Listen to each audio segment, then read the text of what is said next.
మీకెప్పుడైనా అనిపిచ్చిందా? కొంతమందితో మీరు మాట్లాడుతున్నప్పుడు మాట్లాడుతూనే ఉండాలి అని చెప్పేసి, అలాగే వాళ్ళతో ఫస్ట్ టైమ్ మాట్లాడినప్పటికీ సరే, వాళ్ళు మిమ్మల్ని నిజంగా అర్థం చేసుకున్నారు. మీరు ఏం చెప్పాలనుకుంటున్నారో వాళ్ళు నిజంగా పూర్తిగా అర్థం చేసుకున్నారు మీ పాయింట్ ఆఫ్ వ్యూని అని చెప్పేసి. సో, వీళ్ళని మనం సూపర్ కమ్యూనికేటర్స్ అంటాం. అండ్ వీళ్ళలాగా మీరు కూడా సూపర్ కమ్యూనికేటర్స్‌గా కావాలి అని అనుకుంటే అండ్ ఈ బుక్‌లో ఉన్న నిజమైన ఇన్‌సైట్స్ గురించి వినండి. సో, ఈ ఇన్‌సైట్స్‌ని రాసింది ఎవరు అంటే ప్లట్జర్ ప్రైజ్ విన్నింగ్ ఆథర్ అయిన చార్లెస్ డ్యూయిక్. అయితే ఇతను రీసెర్చ్ చేశారు science and art of conversations గురించి. సో, ఆ 5 స్టెప్స్ ఏంటో ఈ వీడియోలో తెలుసుకుందాం. ఫస్ట్‌ది ఏంటి అంటే మనందరం కూడా సూపర్ కమ్యూనికేటర్సే. నిజం చెప్పాలి అంటే మనందరికీ కూడా ఒక ఎబిలిటీ ఉంది. ఇతర వ్యక్తులతో వేరే వాళ్ళతో ఈజీగా డీప్‌గా కనెక్ట్ కావడానికి. అందుకని మనం కొంతమంది మన బెస్ట్ ఫ్రెండ్స్‌తో, ఫ్యామిలీతో ఇలాగా డీప్‌గా మనం కనెక్ట్ అవుతాం. అండ్ దీనికి మనకు నిజం చెప్పాలి అని అంటే సింపుల్‌గా మ్యాచింగ్ ప్రిన్సిపల్ అనే ఒక సైకాలజికల్ కాన్సెప్ట్ ఉంది. సో, ఇది ఏంటి అంటే సింపుల్‌గా ఎవరైనా సరే ఒక కన్వర్జేషన్ చేస్తున్నారనుకోండి. ఒకవేళ వాళ్ళు ఎమోషనల్‌గా చేస్తుంటే ఆ కన్వర్జేషన్ ఎమోషనల్‌గా మ్యాచ్ కండి. ప్రాక్టికల్ అడ్వైజెస్ ఇవ్వకండి.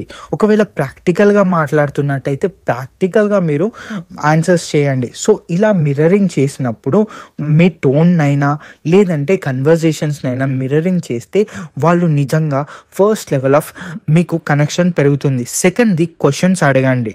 ఏంటి అంటే డీప్ క్వెషన్స్ అడగండి. సూపర్ కమ్యూనికేటర్స్ ఎవరైతే ఉన్నారో వాళ్ళు క్వెషన్స్ అడగడానికి భయపడరు. అండ్ వాళ్ళు నార్మల్ క్వెషన్స్ అడగరు. వాళ్ళు ఓపెన్ ఎండెడ్, థాట్‌ఫుల్ క్వెషన్స్‌ని అడుగుతారు. ఒకవేళ బిలీఫ్స్ గురించైనా, వాల్యూస్ గురించైనా ఒకవేళ వాళ్ళు మాట్లాడుతుంటే ఆ బిలీఫ్ మీకు ఎలా వచ్చింది? మీకు ఇలాంటి వాల్యూస్ ఉండడానికి కారణం ఏంటి? అండ్ ఎలాంటి ఎక్స్‌పీరియన్సెస్ మిమ్మల్ని ఇలా షేప్ చేశాయి? ఇలాంటి మీనింగ్‌ఫుల్ క్వెషన్స్ అడిగినప్పుడు అవి ఒక కొత్త డోర్స్‌ని ఓపెన్ చేస్తాయి. సూపర్ అండ్ వండర్‌ఫుల్ కన్వర్జేషన్స్ గురించి. సో, అలా వాళ్ళ గురించి మీరు ఇంకా ఎక్కువగా తెలుసుకోవచ్చు. అండ్ వాళ్ళు కూడా మిమ్మ మిమ్మల్ని అర్థం చేసుకుంటున్నారు. మమ్మల్ని అర్థం చేసుకుంటున్నారు ఈ వ్యక్తి. అందుకే ఇలాంటి క్వెషన్స్ అడుగుతున్నారు అని చెప్పేసి అనిపిస్తుంది. అండ్ నెంబర్ 3 ఏంటి అని అంటే చాలా వరకు మంది ఎవరైతే నవ్వుతారో అది నిజం చెప్పాలంటే యాక్చువల్‌గా జోక్ వల్ల నవ్వరంట. 1980లో నాసా ఒక అన్‌యూజువల్ ఛాలెంజ్‌ని ఫేస్ చేసింది. ఏంటి అంటే చాలామంది ఆస్ట్రోనాట్స్ ఎవరైతే ఉన్నారో వాళ్ళు చిన్న చిన్న క్వార్టర్స్‌లలో మంత్స్ తరబడి ఉండాలి. కొన్ని నెలల తరబడి. అందుకనే ట్రెడిషనల్ ఇంటర్వ్యూస్ అనేటివి ఇక్కడ వర్క్ కాలేదు.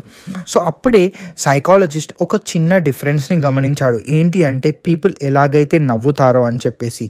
సో, ఎవరైనా నిజంగా నవ్వితే మనకు కూడా చిన్నగా స్మైల్ వస్తుంది. ఒకవేళ వాళ్ళు ఫేక్‌గా నవ్వితే నిజం చెప్పాలంటే మనకు ఎలాంటి నవ్వు రాదు.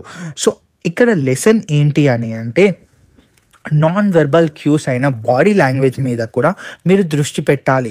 ఎవరైనా మాట్లాడుతున్నప్పుడు వాళ్ళ ఎనర్జీ ఎలా ఉంది? వాళ్ళు మాట్లాడే టోన్ ఎలా ఉంది?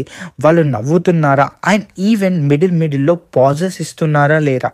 ఇలాంటివి సటిల్ చేంజెస్ ఏవైతే ఉన్నాయో అవి ఒక వ్యక్తి యొక్క ఎమోషన్స్‌ని చాలా ఎక్కువగా ట్రిగ్గర్ చేస్తాయి. వర్డ్స్ కన్నా ఎక్కువగా కూడా. ఫోర్త్‌ది మీరు ప్రూవ్ చేయండి. మీరు నిజంగా వింటున్నారు అని చెప్పేసి. ఏదైనా సరే ఎమోషనల్‌గానైనా హై స్టేక్స్ కన్వర్జేషన్స్ అయినా జరుగుతున్నప్పుడు జస్ట్ వినడం మాత్రమే ఇంపార్టెంట్ కాదు. మీరు వింటున్నారని చెప్పేసి ఎదుటి వ్యక్తికి తెలవడం కూడా ఇంపార్టెంట్. దీని గురించి ఒక టెక్నిక్ ఉంది.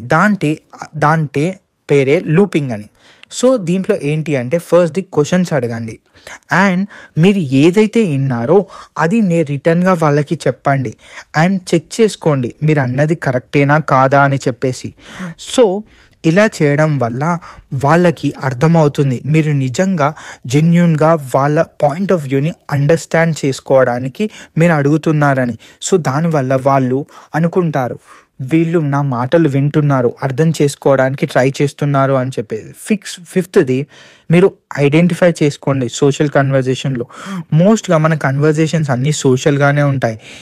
ఏదైనా ఇతర వ్యక్తుల గురించైనా, సొసైటీ గురించైనా సరే. సో, అలాంటప్పుడు మీరు ఐడెంటిటీని చూసుకోండి.